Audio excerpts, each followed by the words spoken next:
Graças a Deus, meus queridos, tudo bem? Como é que vocês estão? Vamos dar continuidade aos nossos estudos na carta de Paulo aos Coríntios, a primeira carta. Nós vamos estudar a segunda parte da mensagem, ou melhor, do tema A Mensagem da Cruz. Nós começamos semana passada. Para que você entenda a esquemática de toda a organização da carta, eu vou colocar na tela para você aí um esboço geral da carta, de como é que a carta é organizada, para que você guarde isso na sua mente, para que você faça suas anotações, de maneira que você entenda o desenvolvimento do argumento do apóstolo Paulo. Nós temos um esboço geral que pode ser delineado da seguinte forma. Nós temos a introdução, que vai do capítulo 1, do verso 1 ao 9. Nós temos a resposta aos problemas relatados, que vai do capítulo 1, verso 10, até o capítulo 6, verso 20. E são dois blocos de respostas. O primeiro bloco é tratando da questão da divisão na igreja. O segundo problema relatado ao apóstolo Paulo é a questão da imoralidade na igreja e dos litígios internos. Ele vai tratar isso do capítulo 5, verso 1 até o capítulo 6, verso 20. As divisões na igreja, ele trata do capítulo 1, verso 10 até o capítulo 4, verso 21. Então, ao longo dos próximos 4 capítulos, nós hoje vamos encerrar o capítulo 1 e a ir até o verso 5 do capítulo 2, ele vai tratar ainda da questão da divisão da igreja. Dentro dessa temática das divisões da igreja, ele vai dar 4 argumentos que nós vamos ver já já no esboço específico. Continuando ainda dentro do entendimento do raciocínio geral da carta, ele começa uma segunda etapa, que é a resposta às preocupações dos coríntios. Essas respostas agora, às dúvidas que foram relatadas na carta, elas estão tratadas aqui do capítulo 7 até o capítulo 16, verso 4. Então ele vai tratar das questões relativas ao casamento, alimentos oferecidos aos ídolos, apóstolos e direitos, né? Vai falar da questão dos apóstolos e dos direitos dos apóstolos, vai falar das demonstrações da liberdade, vai falar da questão da liberdade do cristão. Aqui entra aquela discussão de comer ou não comer carne oferecidas aos ídolos, vai falar sobre o culto, vai falar sobre a ressurreição e vai falar sobre coleta para o povo de Deus, vai falar sobre contribuição, vai falar sobre ofertas. Aí ele encerra a carta tratando ali na conclusão do capítulo 16, verso 5 até o verso 24, encerrando o capítulo 16.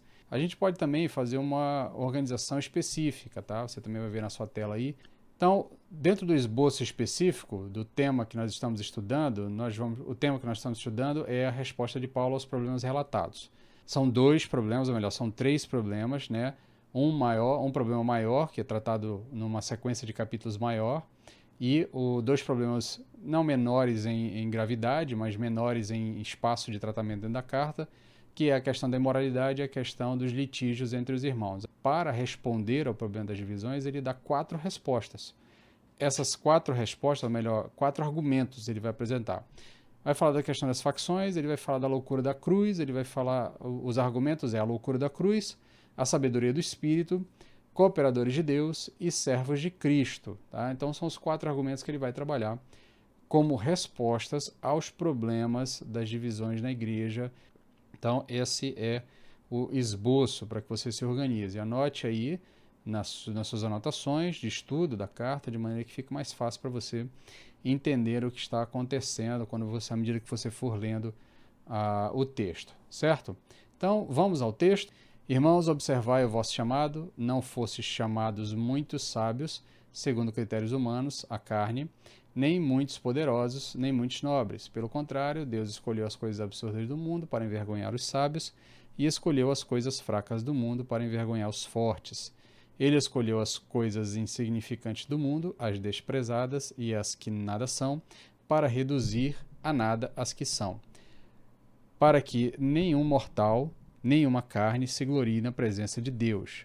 Mas vós sois dele, em Cristo Jesus, o qual da parte de Deus se tornou para nós sabedoria, justiça, santificação e redenção, a fim de que, como está escrito, quem se gloriar, glorie-se no Senhor. Irmãos, quando fui até vós, anunciando-vos o mistério de Deus, não fui com linguagem pomposa nem de sabedoria, pois resolvi nada saber entre vós, a não ser Jesus Cristo e este crucificado.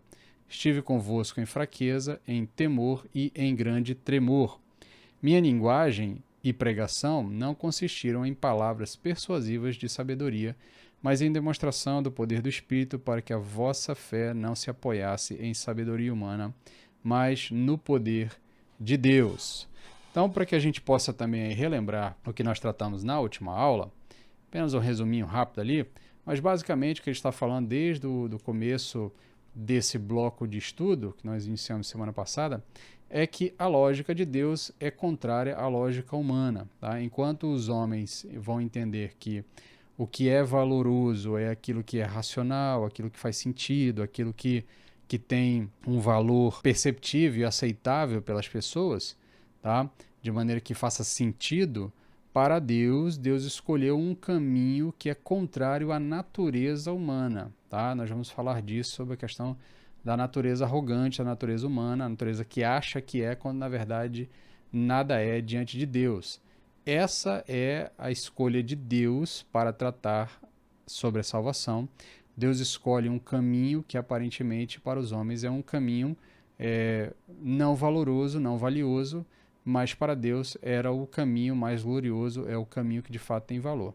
Aqueles que reconhecem isso, tá? Aqueles que reconhecem essa mensagem, a loucura da cruz, esses encontram salvação. Os que não reconhecem continuam perecendo, como nós vimos na semana passada, né? Aqueles que estão perecendo continuam na sua caminhada de perdição, mas aqueles que entendem a loucura da cruz, entendem a mensagem da cruz, encontram salvação. Certo? Então, na primeira parte aqui, do verso 26 até o verso 31, ele vai falar da questão do fraco e do forte. Tá? Então, verso 26 e 27, ele diz o seguinte: Irmãos, observai o vosso chamado. Não foram chamados muitos sábios, segundo critérios humanos, a carne, e nem muitos poderosos, nem muitos nobres. Pelo contrário, Deus escolheu as coisas absurdas do mundo para envergonhar os sábios, e escolheu as coisas fracas do mundo para envergonhar as fortes. Então, ele começa fazendo aqui um contraponto, né? Basicamente, o que ele está dizendo: olha, olhem para a comunidade de vocês. Na comunidade de vocês não tem tanta gente sábia assim. Embora vocês estejam em uma comunidade que dá valor à eloquência, na comunidade de vocês não tem os maiores oradores de Corinto, não tem os maiores, os mais racionais, os maiores filósofos, os maiores pensadores do momento, da época, eles não estão dentro da comunidade de vocês, o que nos faz pensar, inclusive, nos nossos tempos. Ainda que nós tenhamos muitas mentes brilhantes dentro da igreja, e mentes que são formadas, são estruturadas pelos nossos centros de estudos, nossos seminários, nossas faculdades, ainda que a igreja, de uma maneira geral, sempre tenha dado muito valor ao ensino, ao estudo, ao preparo, ainda assim você não tem dentro da igreja uma profusão de pessoas que, em tese, são tidas como extremamente academicizadas, extremamente intelectualizadas. Tá? Não é que tenha algo de errado com isso, não é. Nós vamos ver mais para frente o que o apóstolo está querendo dizer, o que o texto bíblico quer nos ensinar.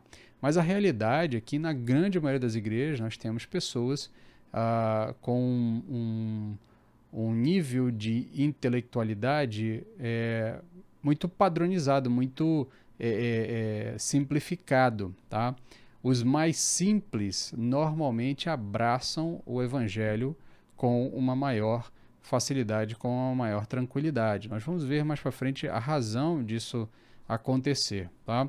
Então, o apóstolo chama a atenção para a questão do chamado, tá? O chamado de Deus realizou uma seleção diferente e estranha, tá? Deus, aparentemente, pelo que o texto bíblico nos mostra, a forma como nós vemos como Deus se comporta ao longo da história, Deus se revela aos mais humildes, Deus se revela àqueles que não estão ancorados em um tipo de conhecimento humano. É por isso que o apóstolo Paulo fala: olha, observai o vosso chamado. Não foram chamados muitos sábios segundo critérios humanos, a carne, nem muitos poderosos, nem muitos nobres. Ou seja, na igreja de Corinto não tinha nem os mais intelectualizados, não eram a maioria, nem os mais ricos, nem os mais influentes da cidade. E realmente isso é um padrão dentro da igreja ao longo de toda a sua história. Ainda que você possa tentar pensar ali, mas o período romano, ali no período da Igreja Romana ali, da Igreja Católica, o domínio, a sua influência e tal. Mas ainda assim, quando você vê a comunidade cristã espalhada pelos países, você não vai ver os mais influentes, os mais intelectualizados, os mais poderosos, os mais nobres, né? Usando aqui entre aspas, porque a nobreza, inclusive, que o apóstolo Paulo chama a atenção aqui, não é uma nobreza para Deus, é uma nobreza a partir de padrões humanos, inclusive ele vai dizer ali, segundo critérios humanos, né? Segundo os critérios da carne. Então, segundo esses critérios, não é essa turma que está enchendo as igrejas, tá? Não é essa turma que encheu as igrejas ao longo da história. Então, Deus faz um chamado, ele faz uma seleção aparentemente estranha, tá? Deus tem o objetivo claro de envergonhar aqueles que se acham sábios segundo padrões humanos. A gente percebe que, de fato, o apóstolo Paulo diz no verso 27 que Deus escolheu as coisas absurdas do mundo para envergonhar os sábios e escolheu as coisas fracas do mundo para envergonhar os fortes. Aparentemente há uma lógica na ação divina aqui de inverter os padrões. De dizer, olha, vocês acham que isso aqui é valioso? Vocês acham que isso aqui, de fato, aqui é uma coisa importante? Então eu vou trabalhar pelo outro lado. Eu vou trabalhar com o inverso disso. Tá? E a gente vai perceber já já o porquê que isso acontece, tá? A gente vai ver o porquê que acontece. Porque, a priori, você pode dizer, então quer dizer que Deus é um brincalhão, né? Deus é alguém que está só pregando pegadinhas do tipo, vocês escolhem A, então eu vou fazer por B só para causar algum tipo de frustração em vocês. Deus tem uma razão pela qual ele escolhe um caminho diferente do caminho que o homem, em tese, escolheria. Tá? Por que Deus faz isso? Porque a essência do pecado é a arrogância. Tá? Nós falamos isso lá no iníciozinho, dissemos que íamos chamar a atenção para isso. A essência do pecado é a arrogância. Né? A petulância de achar que sabemos mais do que Deus. Então, o homem acha que sabe mais do que Deus. Lá no Éden, isso já estava presente. Deus disse, não comam, se comerem, certamente morrerão. O que Adão e Eva fizeram? Deram ouvidos à serpente que disse, não é bem assim, né? Se você for ler lá no texto, no capítulo 3 de Gênesis, o texto é mais ou menos nesses tons mesmo. Deus diz a Adão e Eva, ainda nos primeiros capítulos, diz, olha, não comam dessa árvore, porque o dia que vocês comerem, vocês vão morrer. A serpente vem até Eva e diz assim, Deus disse que vocês iam morrer? Não é bem assim, tal, não é assim exatamente, tal, é porque se vocês comerem, vocês vão se tornar iguais a Deus. Então Adão e Eva deram ouvidos à serpente, não a Deus, e acharam que sabiam mais do que Deus. O Deus havia falado com eles e dito, não comam. A serpente falou com eles, eles olharam para a serpente e disseram assim, quer saber uma coisa? Eu acho que faz mais sentido isso que a serpente está falando do que o que Deus está falando. E com isso, pecaram. Tá? Então, a razão pela qual Deus escolhe trabalhar por meios estranhos a nós, ou meios contrários ao que a gente imagina que seria o correto, porque se você pegar aqui, vamos lá, a obra de Cristo, né? Cristo como o Messias Salvador, como o Messias prometido. As expectativas judaicas de um Messias político, de um Messias militar, de um Messias que seria um herói nacional, nos termos mais padronizados, mais comuns da ideia de herói nacional, faz sentido para padrões humanos, faz sentido segundo critérios humanos. A ideia do reino davídico, quando eles lembram, quando o povo de Israel traz à memória a sua história a partir do reino davídico, lembra que Davi foi um grande guerreiro, lembra que Davi foi um homem sanguinário, no sentido de ser realmente um homem dado à batalha, dado à guerra desde cedo. Ainda que você possa pensar em Davi como um pastorzinho de ovelhas, ele não era um pastorzinho de ovelhas calminho, tal. Embora ele fosse talentoso na música, tocando sua harpa, né? Mas ele estava acostumado a lidar com as feras. O texto bíblico mesmo vai relatar ele lidando com leões, ele lidando com ursos, ele lidando com animais selvagens para proteger o seu rebanho.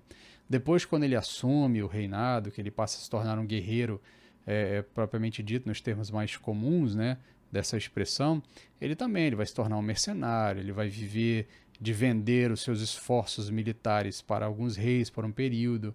Depois, quando ele assume o trono de uma vez, ele expande as fronteiras de Israel por meio de guerra, vencendo as nações vizinhas, subjugando as nações vizinhas, enquanto o seu filho Salomão foi um exímio político, né, nos termos mais modernos da palavra, né, fazendo alianças com todos os povos ao seu redor e assim expandindo ainda mais o reino que seu pai havia expandido.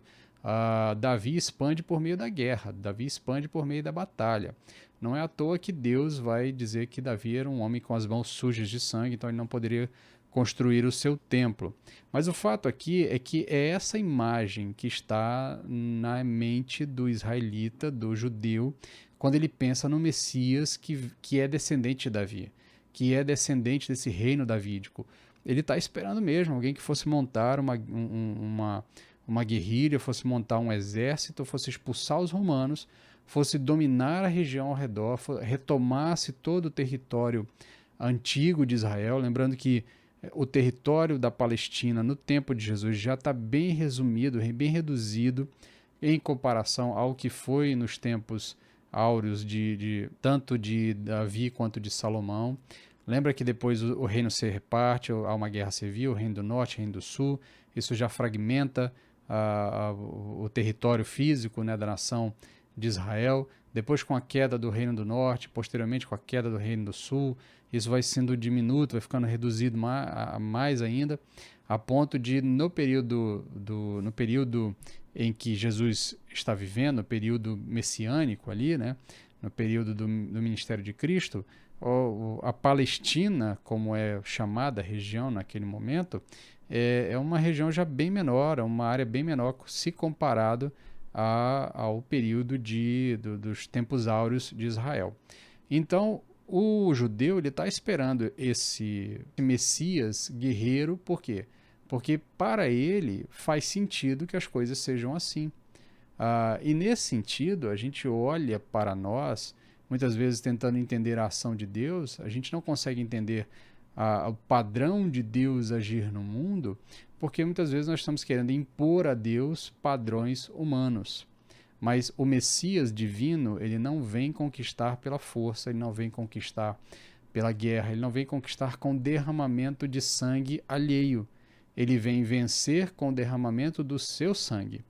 Ele vem morrer para então vencer. E não é uma morte heróica, tá? Não é aquela morte do tipo numa grande batalha, estilo aqui Coração Valente, William Wallace. Não é uma grande batalha em que o herói vai lá e se sacrifica para que o seu povo vença a guerra em uma luta final lá contra os exércitos inimigos. Não, de fato Jesus, como o próprio profeta vai dizer, ele vai como uma ovelha ao matadouro, em silêncio, sem falar nada, recebendo todo tipo de humilhação, todo tipo de abuso, todo tipo de escárnio, e ele se entrega, tá? Ele de fato se entrega. Ele escolhe entregar a sua vida em uma morte, e aí uma morte indigna, né? Indigna tanto para judeus, quanto para romanos, quanto para o mundo grego, mundo de pensamento grego, porque era uma morte de bandido, era uma morte de derrotados na guerra, era uma morte que não fazia o menor sentido para quem quer que fosse pensar naquele momento. Haviam outros tipos de mortes que poderiam ser mais heróicas, mas aquela não fazia o menor sentido. Era um negócio tipo é coisa para bandido mesmo, tá? Para nós, a cruz tem um símbolo totalmente diferente nos tempos modernos, mas no tempo ali de Jesus, a cruz é sinônimo de ralé, de sujeira, de pessoas ruins, de bandidagem mesmo. Tá? Então, nesse ponto aqui, o que nós percebemos aqui do argumento paulino, aqui do argumento do apóstolo? Deus escolhe coisas que são absurdas para envergonhar os que são sábios. Por que Deus quer envergonhar os sábios? Porque Deus não gosta dos sábios? Porque Deus evita aqueles que são inteligentes? Porque Deus rejeita os inteligentes? Muito pelo contrário. Tá? Muito pelo contrário. Os inteligentes glorificam a Deus também E é importante que na igreja tenha o estímulo ao estudo, o estímulo ao crescimento intelectual. Mas Deus opta por envergonhar os sábios, porque os sábios normalmente estão calcados na arrogância da sua petulância de acharem que sabem mais do que Deus. Esse é o ponto. Aqueles que acham que sabem mais do que Deus, eles serão humilhados perante Deus, para que eles percebam que, de fato, quem sabe todas as coisas é Deus e não o homem. Aí o apóstolo continua no seu argumento, verso 26 até o verso 31, no verso 28 e 29 agora, que nós estamos estudando, ele vai dizer o seguinte: ele escolheu as coisas insignificantes do mundo, as desprezadas e as que nada são, para reduzir a nada as que são, para que nenhum mortal, nenhuma carne se glorie na presença de Deus. Então, perceba aqui mais uma vez o apóstolo trazendo as razões pelas quais Deus age dessa forma, tá? Isso significa que Deus rejeitou completamente a sabedoria e conhecimento desenvolvido pelo homem? Claro que não, tá? Claro que não, até porque toda boa dádiva, todo dom perfeito, todo dom perfeito vem do alto. O texto de Tiago, capítulo 1, verso 17, diz o seguinte: toda boa dádiva e todo dom perfeito vem do alto, descendo do Pai das luzes, em que não há mudança nem sombra de variação. Então, tudo que é bom, tudo que é perfeito, tudo que é agradável, vem de Deus, porque Deus é o padrão último de beleza, Deus é o padrão último de bondade, Deus é o padrão último de qualidade, tá? Deus é o padrão máximo de qualidade. Então, tudo que é bom comparado a Deus, tá? E só pode ser comparado a Deus porque em Deus há esse parâmetro para comparação. Então, toda boa dádiva vem de Deus. A sabedoria dos homens, crentes ou não crentes, a inteligência dos homens, crentes ou não crentes, os talentos dos homens, homens e mulheres aqui, entendam, homens e mulheres aqui. Os talentos de homens e mulheres, as capacidades, quaisquer que sejam, capacidades físicas, intelectuais, capacidades artísticas, capacidades, as suas destrezas, o que quer que seja, tudo provém de Deus. Tudo que é bom provém de Deus. E por prover de Deus, por vir de Deus, agrada a Deus. Contudo, tá? Contudo, se nós lermos corretamente o texto, nós vamos perceber, tá, que já nos versos anteriores que nós estávamos estudando, o apóstolo disse, olha, alguns sábios e alguns nobres e alguns importantes foram escolhidos por Deus no meio dessa comunidade e compõem a comunidade da igreja de Corinto. Então, Deus pinça também entre os sábios, entre os inteligentes, entre os que aparentemente têm alguma importância para o mundo, Deus também pinça entre eles aqueles que comporão o seu povo. Mas o ponto é que o homem, tá? O homem, quando recebe essa dádiva de Deus, quando ele recebe essa bênção que é as suas capacidades intelectuais, as suas capacidades artísticas, as suas capacidades, seus talentos, tudo aquilo que ele faz de maneira boa, de maneira agradável, de maneira bela, de maneira que acrescente graça e alegria ao mundo, todas essas coisas provém de Deus. Contudo, esse homem, quando recebe essas coisas de Deus, ele não necessariamente rende glória a Deus, ele não rende graças a Deus. A carne que recebe, ela não agradece. Esse é o ponto. Por isso o apóstolo vai dizer, olha, para que nenhum mortal, nenhuma carne se glorie na presença de Deus. Porque a tendência natural do homem carnal, a gente vai ver na carta aqui essa questão do homem carnal, do homem espiritual, a gente vai ver mais para frente. Mas na carta aqui nós vamos ver que esse homem carnal que recebe boas dádivas de Deus, ele não agradece ao Deus que lhe deu as boas dádivas.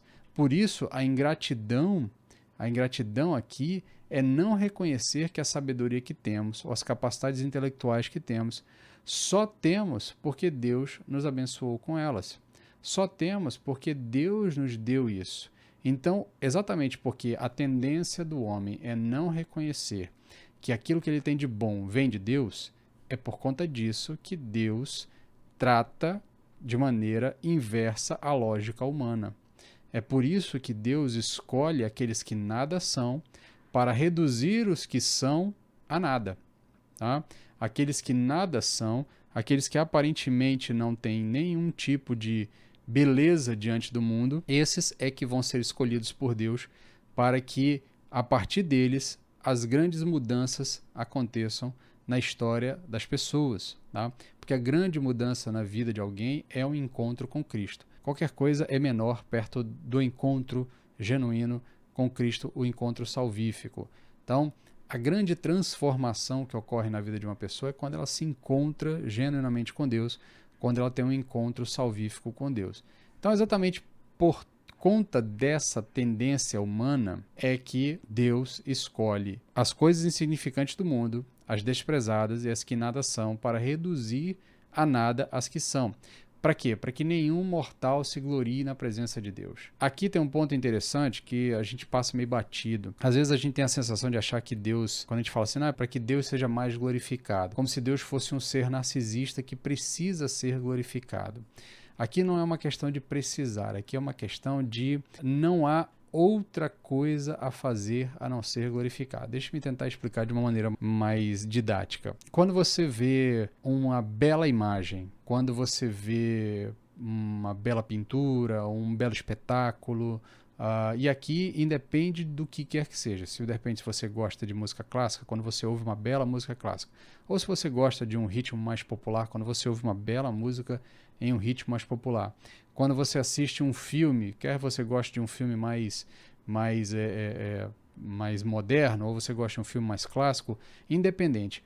Pense agora em uma obra artística que você gosta. Qual é a sua sensação diante desta obra quando você tem a oportunidade de vê-la? Todas as vezes que você vê essa obra, que você tem a oportunidade de desfrutar dessa obra, a sensação que você tem sempre é uma sensação de embelezamento, é uma sensação de satisfação, é uma sensação de olhar para aquela obra e dizer assim, que belo. Ou se for uma música, que bela música. Se for um filme, que belo filme. Se for uma apresentação artística, que bela apresentação artística. Então você sempre tem a tendência de dar à obra o valor que é devido à obra por conta do valor que é intrínseco da obra. Partindo do princípio que Deus é o padrão máximo de beleza para todas as coisas, que Deus é o padrão último de valor agregado para todas as coisas, quando o homem se depara com Deus, só há uma coisa a fazer: render glórias, render graça, olhar para Deus e dizer assim, que belo, que coisa maravilhosa, porque Deus é esse padrão último de graça, esse padrão último de satisfação em todas as coisas. Então, como a tendência do homem é não reconhecer Deus como esse padrão último, Deus então subverte aquilo que o homem, em tese, reconheceria como padrão último de beleza, para que o homem perceba que o seu padrão não é o padrão divino, não é o padrão correto. Sobre esse tema, nós temos aqui uma citação de Calvino, que eu achei interessante aqui, o reformador genebrino, falando sobre essa questão do eventual petulância daqueles que nada são, por terem sido escolhidos por Deus, por terem sido agraciados com a revelação de Deus, acabam tendo um comportamento um tanto quanto petulante em relação àqueles que buscam o conhecimento por padrões humanos. Mas falando sobre isso, já ali no período da Reforma, ainda ali naquele período ali, já havia esse tipo de comportamento em relação à ideia de que não deveríamos, dentro da igreja, estimular as pessoas ao estudo, estimular as pessoas ao conhecimento. Afinal de contas, Deus escolheu as coisas que nada são para humilhar as que são. Basicamente, é essa a ideia do raciocínio. Só que Calvino, comentando sobre isso, comentando esse texto que nós estamos lendo, ele diz o seguinte: é por isso que alguns irresponsáveis não só transformaram isso em pretexto para triunfarem sobre os grandes, como se Deus os houvera abandonado, mas inclusive os desprezaram como se estivessem muito abaixo deles. Lembremos-nos, contudo, de que isso foi dito aos coríntios, ou seja, que eles, embora não desfrutassem de nenhuma posição importante no mundo, no entanto eram soberbos, ainda que não tivessem razão de o ser. Portanto, ao expor os fortes, os sábios e os grandes ao ridículo, Deus não exalta os fracos, os indoutos e os indignos, senão que reduz a todos eles a um nível comum. Portanto, que todos quantos são desprezíveis aos olhos do mundo, pensem bem nisso, quão modesto deveríamos ser diante do fato de que Os que são tidos em alta estima pelo mundo são reduzidos a nada. Se a radiância do sol é eclipsada, qual é a sorte das estrelas? Se a luz das estrelas é extinta, o que se espera dos objetos opacos? O desígnio dessas observações consiste nisso, que aqueles que foram chamados pelo Senhor, ainda que destituídos de qualquer valor aos olhos do mundo, não podiam abusar dessas palavras de Paulo, afundando suas cristas, ou melhor, enfunando suas cristas. Ao contrário, tendo em mente a exortação de Paulo em Romanos 11, capítulo 20, por sua incredulidade foram quebrados, e mediante a fé tu estás em pé. Podiam andar prudentemente na presença de Deus com temor e humildade. Então, Calvino aqui basicamente está dizendo o seguinte, olha, por que Deus rejeita os soberbos e aqueles que se acreditam, que se entendem mais sábios do que os outros, e trabalha com aqueles que são mais humildes e aqueles que reconhecem que nada são? Porque, na verdade, Deus está reduzindo todo mundo ao mesmo nível, ao nível dos que nada são. Porque diante de Deus, todos os homens caídos são nada.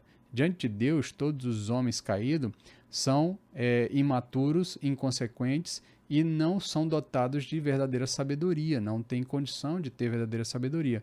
Por isso o apóstolo Paulo vai dizer o seguinte, agora no verso 30, diz, mas vós sois deles, vós os coríntios, né? Vós sois deles em Cristo Jesus, o qual da parte de Deus se tornou para nós sabedoria, justiça, santificação e redenção, a fim de que, como está escrito, quem se gloriar, glorie-se no Senhor. Então, o que o apóstolo vai transformar aqui, vai continuar no seu raciocínio? Vai dizer, olha, agora em Cristo, tá?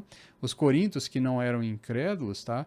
Eles de fato haviam reconhecido o chamado da cruz, mas agora em Cristo, tá? Eles encontram a verdadeira sabedoria. E essa expressão que o apóstolo usa aqui em Cristo é uma expressão que ele usa reiteradas vezes em todas as suas cartas, e é uma expressão cara e muito importante que você deve sempre guardar na sua mente. Na verdade, nós estamos em Cristo, e é em Cristo que vivemos, é em Cristo que nos desenvolvemos, é em Cristo que somos santificados, é em Cristo que somos salvos, é em Cristo que seremos regenerados. Tá? Nada é pela sua força, pela sua capacidade ou pelos seus valores pessoais. É basicamente disso que está se falando aqui o tempo todo, tá? A ideia de que você pode olhar para si e pensar que tem algum valor. Aquele que de fato encontrou-se com Deus reconheceu que não tem valor nenhum, por isso está em Cristo. Inclusive, já comentei em outras vezes, em outras aulas, que em outros tempos, algumas pregações, ou melhor, algumas orações eram encerradas com a seguinte expressão: nos méritos de Cristo, amém. Porque no fim das contas, tudo que fazemos é nos méritos de Cristo, é pelos valores que Cristo conquistou para si na cruz, obedecendo a Deus. Quem tem valor diante do Pai é o Filho, tá? Nós somos enxertados, usando aqui a expressão também de Paulo, nós somos filhos adotivos, tá? Nós somos feitos filhos. Nós somos adotados, nós somos incluídos, nós somos embutidos, nós somos introduzidos em uma relação familiar que já estava formada, a relação pai, filho e espírito. Então, nesse ponto, o que nós precisamos entender é que em Cristo é que nós temos algum valor. Fora de Cristo não há nenhum valor em nós. Por isso eles estão em Cristo, o que é um privilégio, tá? Afinal de contas, aqueles que estão em Cristo foram chamados e tiveram a revelação de Deus a eles, e também é uma obrigação de viver uma vida digna desse chamado.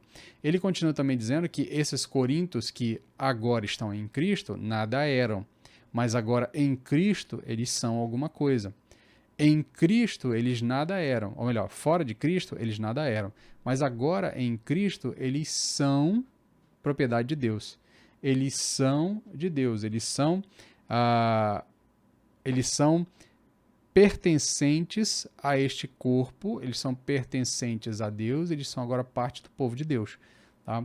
Então, eles não eram nada fora de Cristo, agora em Cristo eles são alguma coisa. Por isso, os que agora estão em Cristo não apenas encontraram identidade, agora em Cristo nós somos chamados de filhos, ainda que não sejamos filhos como o filho é do Pai, mas somos chamados de filhos, somos tratados como se filhos fôssemos. Isso demonstra que em Cristo Deus não nos diferencia, em Cristo Deus não olha as nossas transgressões, mas Ele olha os méritos conquistados pelo Filho, e por meio dos méritos conquistados pelo Filho, Ele nos dá a graça da regeneração. Então, os que agora estão em Cristo não apenas encontraram identidade, mas encontraram razão, sabedoria, justiça, santificação e redenção. Essa sabedoria porque encontraram o verdadeiro Deus, porque conheceram o verdadeiro Deus. A justiça é porque, por intermédio da obra de Cristo, nós somos agora justificados diante de Deus. Santificação, porque em Cristo nós podemos ser santos e somos santificados. Há uma ação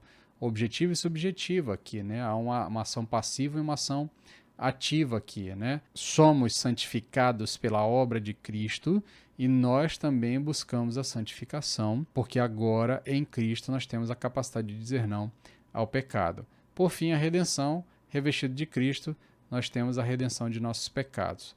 Então, diante dessas realidades compreendidas, só nos resta glorificar. Por isso que o apóstolo termina dizendo, a fim de que, como está escrito, quem se gloriar, glorie-se no Senhor. Porque só há a possibilidade de ter glória real, glória com valor, glória com sentido real, se essa glória, se esse gloriar-se for gloriar-se no Senhor, porque o Senhor é aquele que é o único que é digno da glória. Tá? Aí ele inicia o capítulo 2, voltando a arrematar essa questão que ele está tratando aqui do discurso de retórica, do discurso de sabedoria segundo padrões humanos, e aí ele começa a fazer, aplicar a experiência dele com os próprios coríntios. É uma coisa que Paulo costuma fazer sempre em suas cartas. Ele faz um tratado teológico, depois de fazer um tratado teológico, ele normalmente dá alguns exemplos de vida para que as pessoas entendam bem o que está acontecendo. Normalmente ele usa o seu próprio exemplo, tá? Às vezes ele usa exemplo de outras pessoas também, mas normalmente ele usa exemplos dele mesmo, da própria experiência dele com os seus leitores. Então aqui ele vai dizer, irmãos, quando fui até vós anunciar-vos o mistério de Deus, não fui com linguagem pomposa nem de sabedoria, pois resolvi nada saber entre vós, a não ser Jesus Cristo, este crucificado. Então, Paulo, quando iniciou o trabalho dele em Corinto, ele iniciou esse trabalho logo depois de uma passagem frustrada por Atenas. Se for lendo a caminhada do apóstolo Paulo ali pela região da Macedônia, você vai ver que ele adentra por Filipos, depois ele vai a Tessalônica, ele passa por Bereia, aí depois ele vai até Atenas. Ele passa alguns dias lá, algum tempo em Atenas, ele prega, que ele é chamado pelos filósofos da cidade ali para se reunir e debaterem sobre aqueles argumentos que ele estava apresentando. Então, os filósofos ouvem o apóstolo Paulo ali no Areópago, né, na região do debate público ali em Atenas. Atenas é a capital do pensamento humano da época, do pensamento filosófico, acadêmico, se é que nós podemos utilizar essa expressão. Mas é a capital do mundo, né, do pensamento naquele momento. E aí o apóstolo Paulo está ali pregando e de repente quando as pessoas ouvem que o apóstolo Paulo estava falando de ressurreição, estava falando de crucificação, estava falando de algumas coisas que não faziam o menor sentido, eles então dizem, essa é bobagem, eles dão as costas, embora algumas pessoas se convertam, um número pequeno de pessoas se converte, mas a grande maioria acaba rejeitando e o apóstolo Paulo sai de lá sem plantar nenhuma igreja. Não há relatos, pelo menos não no livro de Atos, de que tenha se plantado uma igreja em Atenas naquele momento. Óbvio, uma igreja se plantou ali em algum tempo depois, porque convertidos permaneceram ali. Mas o apóstolo Paulo sai de lá e vai para Corinto.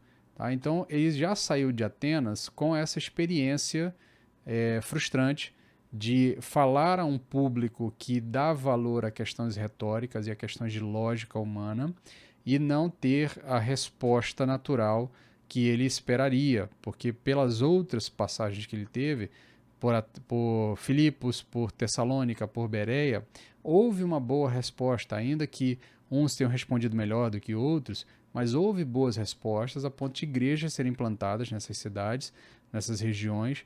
Então, quando o apóstolo Paulo chega ali, em tese, no lugar onde tinha os mais esclarecidos de todo o mundo, talvez ele tivesse alguma expectativa de que ali eles fossem, de fato, entender a mensagem que ele estava pregando, mas não é isso que acontece. Ele vai, então, a Corinto, e já consciente dessas tendências, tá, dos gregos pela eloquência, pela retórica, Paulo poderia ter pensado em fazer o seguinte: passei por Atenas, fiz a minha pregação padrão, que eu já tinha feito em todos os lugares, tinha dado certo, mas lá em Atenas não deu certo.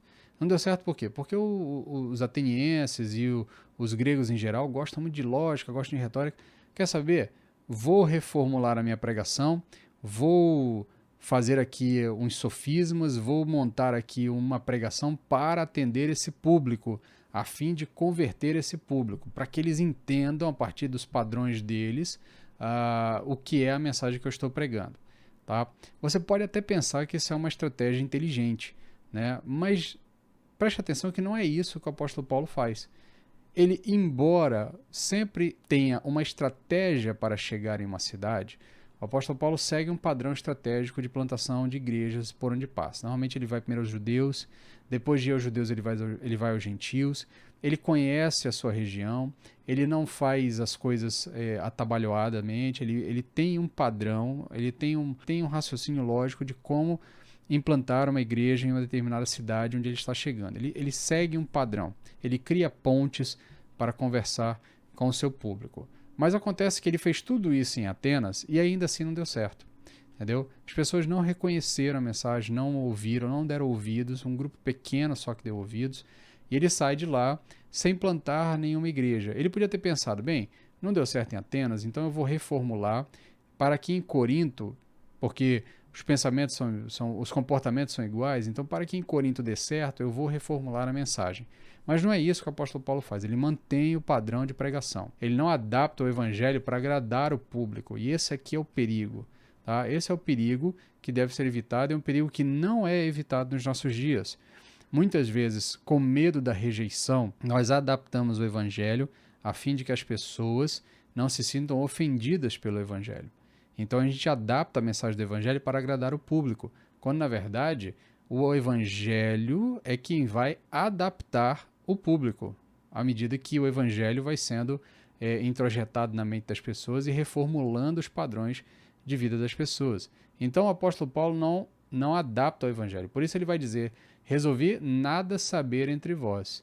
Então ele chega até os coríntios sem estar calcado em sofismas humanos, em retórica humana ou em lógica humana, mas ele mantém a pregação do evangelho, que é ilógica no sentido humano. Então, o objeto da pregação de Paulo é a mensagem da cruz. E qual é a mensagem da cruz? A mensagem da cruz é o Cristo crucificado, que, como ele já disse antes, é loucura para os padrões humanos, pois ela se fundamenta num sacrifício, como nós comentamos lá no início. Não há aqui uma retórica, uma eloquência, uma apresentação de um herói apoteótico nos termos gregos, de uma grande batalha em que ele venceu, mas se sacrificou no final para salvar as pessoas. Não. Há alguém que vai espontaneamente para a cruz, sabendo que na cruz, com a sua morte, com o seu sacrifício, é o único meio de expiar os pecados diante de Deus. E ele faz isso confiado na ideia de que ele ressuscitaria, porque a palavra de Deus havia garantido a ele e a todos os outros, por conta da palavra de Deus ser verdadeira, garantido a todos os outros que a palavra de Deus, quando obedecida, garante vida a alguém, garante vida a essa pessoa. Então, essa mensagem toda ela não faz muito sentido, por isso o apóstolo Paulo poderia tentar reformular, vamos colocar em categorias mais aceitáveis para o nosso público atual, de maneira que o nosso público não se sinta ofendido. Vamos formatar aqui de uma maneira mais compreensível para as pessoas. Vamos tirar aqui algumas coisas que aparentemente são ilógicas para eles. Vamos escamotear algumas coisas. Não, o apóstolo Paulo não escolhe fazer assim, ele mantém o padrão. Qual é o padrão? O Cristo e este crucificado. Por isso resolvi nada saber entre vós, a não ser Jesus, Cristo e este crucificado. Não é à toa que lá no verso 23, ainda do capítulo 1, ele diz o seguinte, pregamos a Cristo, nós pregamos Cristo crucificado, que é motivo de escândalo para os judeus e absurdo para os gentios. Ele volta a dizer agora no verso 2 do capítulo 2, pois resolvi nada saber entre vós, a não ser Jesus, Cristo e este crucificado. Ele continua então falando agora da questão do poder e fé. Ele vai nos versos 3 a 5 e diz o seguinte, estive convosco em fraqueza, em temor e em grande tremor.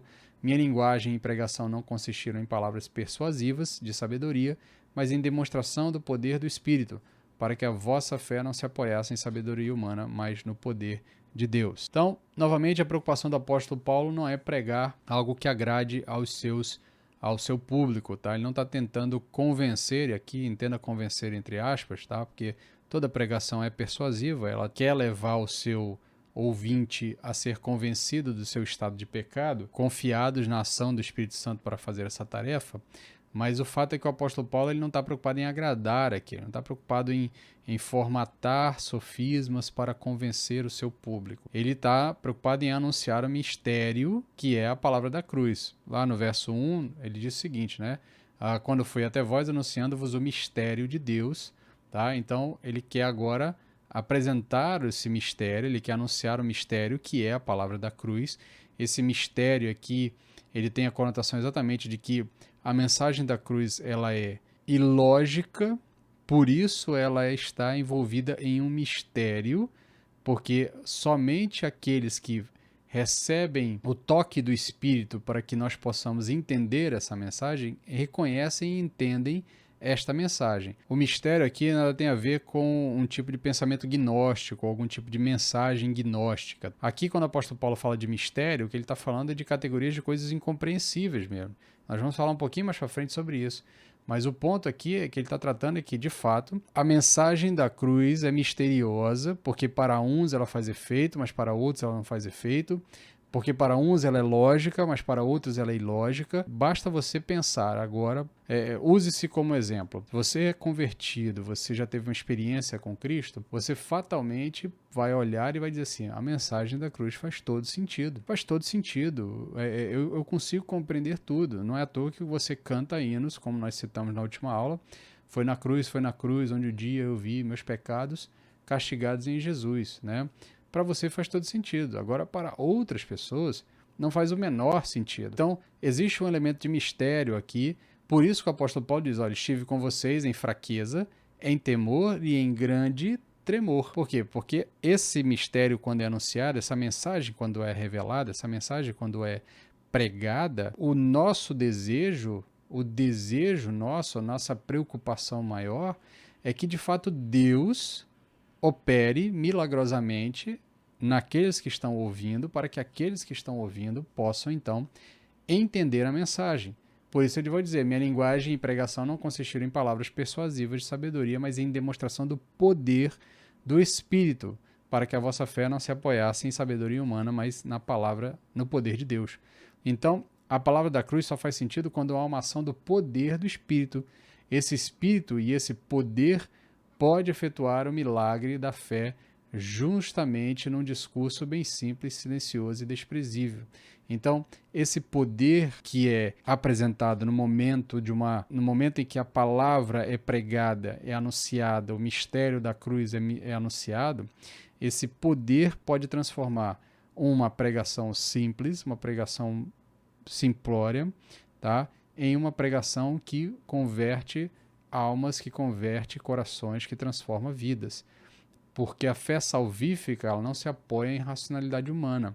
Isso não significa dizer que a fé seja irracional. Nós vamos já tratar sobre essa questão, mas deixe-me voltar apenas à questão do ponto anterior aqui, que a ideia do poder na revelação, no momento em que se está anunciando a verdade, a mensagem da cruz, essa mensagem ela é de fato uma mensagem que transforma, porque há essa ação do poder.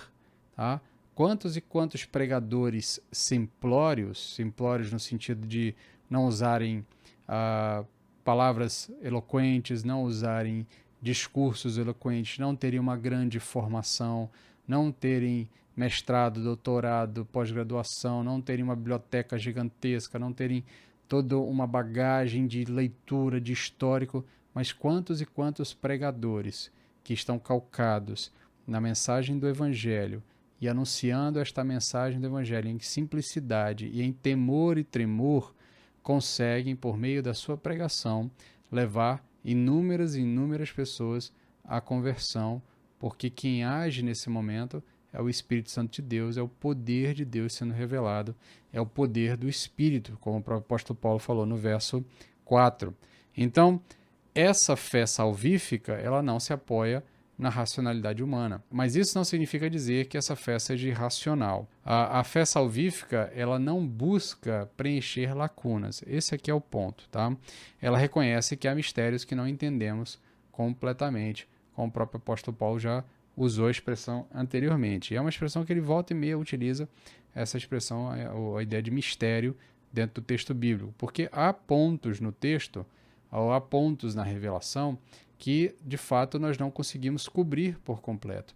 Nós não conseguimos compreender em toda a sua amplitude. O próprio fato de que uma pregação converte um, mas não converte outro, nos faz pensar sobre esses pontos de lacuna, sobre essas diferenças que nem sempre são explicadas pelo simples fato de entendermos uma mensagem de maneira racional ou não. Tá? A ideia de que porque uns entendem a mensagem da cruz e outros não, talvez o texto de Lucas, capítulo 10, verso 22, nos ajude de alguma forma. Lá nesse texto, Jesus diz o seguinte: todas as coisas me foram entregues por meu Pai, e ninguém conhece quem é o Filho, senão o Pai, nem quem é o Pai, senão o Filho, e aquele a quem o Filho quiser revelar.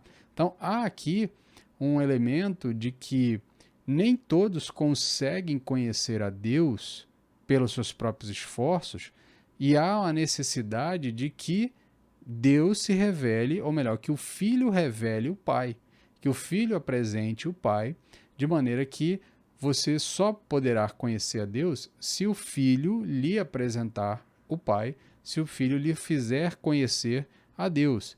Então, há elementos que nós não conseguimos entender. Por que Deus se revela tão claramente para uns e não se revela claramente para outros?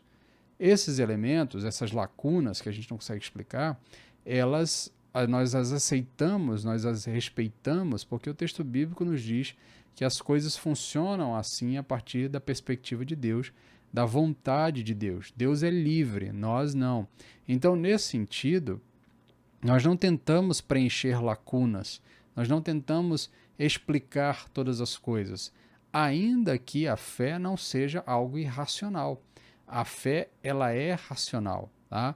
Ela não é algo irracional, não é um salto no escuro. Então, o texto nos diz o seguinte, Hebreus 11, capítulo 1, que é o conceito clássico de fé. Na Almeida, século 21, a leitura, o texto básico que a gente usa para todos os nossos estudos.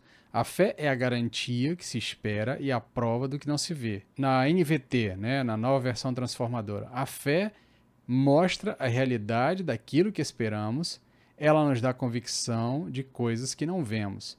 Então preste atenção nos argumentos. Eu estou usando duas versões que não são o texto clássico que nós conhecemos, tá? Para que você entenda um pouquinho mais sobre o que de fato é fé. Porque muitas vezes a gente tem a ideia de que fé é um salto no escuro. Fé não é um salto no escuro, tá?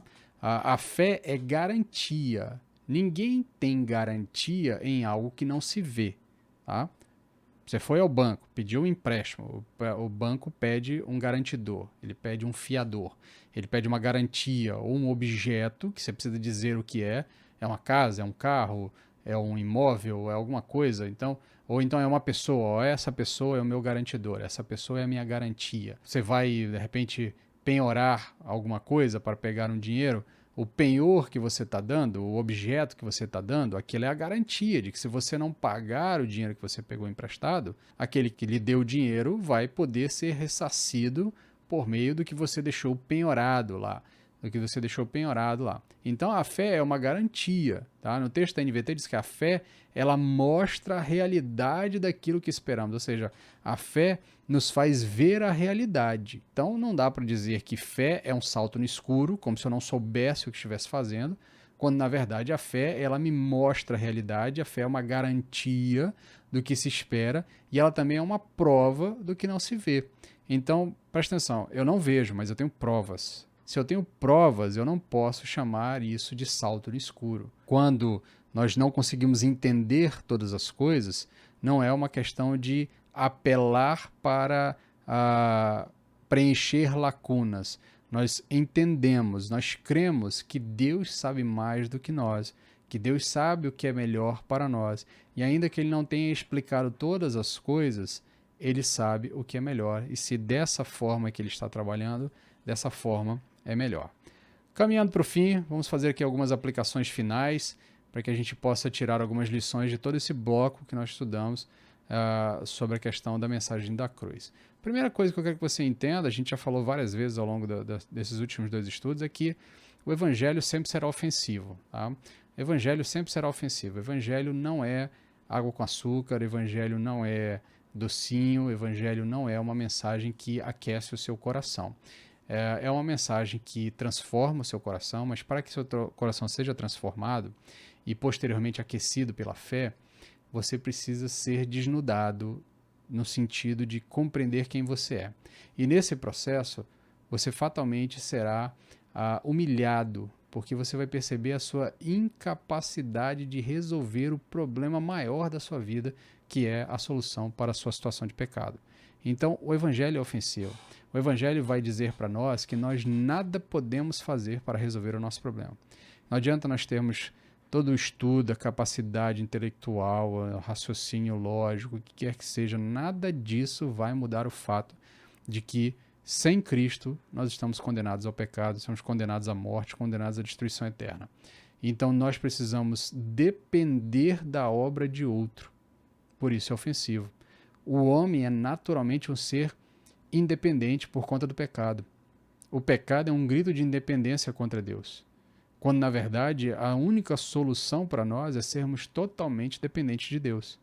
Então o evangelho ele nunca será interessante aos olhos naturais, tá? Por isso o pregador e o anunciador da mensagem da cruz, ele deve ter em mente essa natureza ofensiva e ele não deve criar expectativas de que toda vez que ele vai anunciar o evangelho, as pessoas simplesmente olharão para ele e disserão assim, que maravilha, vamos aceitar essa mensagem. Normalmente haverá rejeição. Contudo, nós cremos que o Espírito Santo está agindo. E à medida que o Espírito Santo está agindo, ele quebrantará corações. E ninguém resiste à ação do Espírito Santo. Essa é uma realidade que nós cremos a partir do texto bíblico. O texto diz, palavras do Senhor, dizendo, agindo eu, quem impedirá? Então, nesse sentido, nós pregamos a mensagem do Evangelho, não com expectativas de que a gente vá abalar as multidões, né? Encher os nossos auditórios com pessoas dizendo preguem a mensagem da cruz, preguem a mensagem da cruz. Óbvio que isso aconteceu em alguns momentos? Aconteceu, nós temos Pentecostes, 3.000 pessoas pedindo para o apóstolo Pedro, dizendo assim, irmão, o que nós devemos fazer diante dessas verdades que você está falando? Deus pode agir em pontos da história, esses pontos nós chamamos de avivamentos. Deus pode nos agraciar com avivamentos? Pode. Tá? Mas não é o padrão. Tá? O padrão é normalmente você pregar 3.000 vezes para que uma pessoa se converta e não pregar uma vez para que 3.000 pessoas se convertam de uma única vez. O padrão é esse. Por quê? Porque a natureza humana é dura, é pecaminosa. Então, você como anunciador do evangelho, você tem que se manter cativo à mensagem do evangelho, sem nunca modulá-la, sem nunca transformá-la para agradar ou tentar conquistar pessoas. Então, nesse sentido, nós não procuramos alterar o evangelho a fim de que as pessoas sejam melhor convertidas por uma mensagem mais adaptada à realidade delas, ou no sentido aqui, adaptadas às suas expectativas. Tá? Você deve fazer contextualizações? Deve, obviamente. Você não vai falar em dias modernos nos mesmos termos que o apóstolo Paulo está falando há 2.000 anos atrás. Por isso a gente estuda o texto, por isso a gente vai destrinchando o texto como a gente fez aqui, entendendo todo o contexto, entendendo a linha de raciocínio, de maneira que quando eu precisar pregar essa mensagem para os incrédulos de 2020, 2021 e 2022 em diante, eu possa fazer com que eles entendam o que de fato o pregador estava dizendo lá atrás, o apóstolo estava dizendo lá atrás, mas nunca mudando o evangelho. O apóstolo Paulo diz aos Coríntios, olha, quando eu cheguei até vocês, eu não vim com palavras eloquentes. Embora eu tivesse acabado de ter uma experiência negativa lá em Atenas, eu não vim com palavras eloquentes, eu vim com palavras verdadeiras, eu vim com o mesmo texto que eu preguei para eles, mas aqui vocês reconheceram a mensagem do evangelho, lá eles não reconheceram. Por isso, nós precisamos entender também que Deus ele escolheu se revelar aos que nada são. Esta é uma realidade. Os humildes, tá? O coração quebrantado, o coração humilde, esse coração encontra graça diante de Deus. Não é à toa que o salmista vai dizer que um coração quebrantado e contrito, ó Deus, não desprezarás. E também Tiago, capítulo 4, verso 6, parte B, vai dizer o seguinte, Deus resiste aos soberbos, mas dá graça aos humildes. Isso é uma realidade. O ser humano é, por natureza, arrogante. Quando o ser humano se entende como um ser dependente de Deus, ele então encontra graça diante de Deus, e Deus então se revela a ele, Deus então se mostra ao ser humano. Por isso é que nós pregamos pecado, por isso que as pessoas precisam entender a sua natureza pecaminosa, para reconhecer a sua inabilidade, a sua incapacidade, a sua impossibilidade de agradar a Deus, ou de fazer algo, e assim encontrar graça diante de Deus. Por isso nós precisamos entender que a raiz do pecado é a arrogância do homem, que se acha independente de Deus, e a loucura da cruz só faz sentido aos que entendem que nada podem fazer, mas Cristo fez tudo por eles. Então, se você de fato deseja entender a mensagem da cruz, você precisa entender que nada que você faça fará alguma diferença para a sua salvação, mas que tudo o que Cristo fez é tudo o que você precisa para encontrar a salvação. Essa é a mensagem da cruz, esse é o que o apóstolo Paulo está tentando tratar com os coríntios. Por isso não faz sentido os coríntios estarem separados, porque eles estão separados com base em aforismas humanos, em discussões humanas, em raciocínios humanos, quando na verdade o que os uniu é uma mensagem que é contrária a tudo aquilo, é a mensagem da cruz. Foi ela que os uniu, foi ela que os converteu. Esse é o primeiro argumento. Meu querido, fique na paz, se Deus nos permitir, estaremos aqui na semana que vem. Ficou alguma dúvida? Teve alguma dificuldade? Não compreendeu? Manda um e-mail para a gente, o e-mail está aparecendo aí na sua tela, tá? Faça contato, não fique com as suas dúvidas, compartilhe conosco a sua dúvida e, à medida do possível, a gente vai respondendo, tirando todas as dúvidas para que você possa ter o melhor aprendizado. Fique na paz, vamos fazer uma oração para encerrar e que você tenha um restante de dia abençoado pelo nosso Deus.